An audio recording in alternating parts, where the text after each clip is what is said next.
देशाच्या सर्वोच्च न्यायव्यवस्थेच्या प्रमुखावर ज्या पद्धतीनं सनातन धर्माचा नाव घेऊन हल्ला करण्याचा प्रयत्न झाला, यामुळे संपूर्ण भारतीयाची मान, जे संविधानाला म्हणतात, ज्यांचा लोकशाहीवर विश्वास आहे, ज्यांचा समतेवर विश्वास आहे, ज्यांचा बंधुत्वावर विश्वास आहे, ज्यांचा एकतेवर विश्वास आहे, अशा सर्वांचा या कृत्यामुळे मान शरमेनं खाली जावी अशा प्रकारची घटना एका सनातन्यांनी स्वतःचं नाव वापरून केलेलं आहे.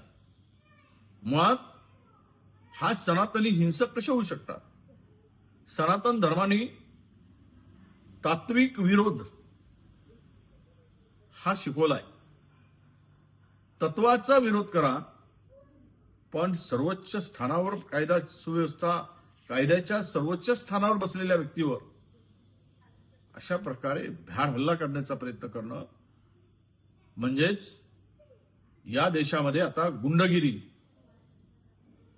या सत्तेच्या पडद्याआड लपून धर्माचा बुरखा घालून ही सनातनी लोकांचा जीव घेण्यासाठी, देश उद्ध्वस्त करण्यासाठी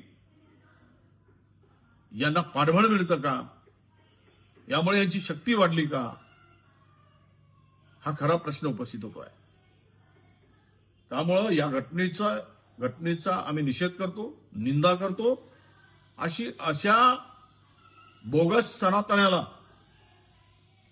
ज्या हिंदुत्वाचा आणि सनातन धर्माचा नाव घेऊन जे असे कृत्य करतो, त्याच्यावर कडक कारवाई झाली पाहिजे.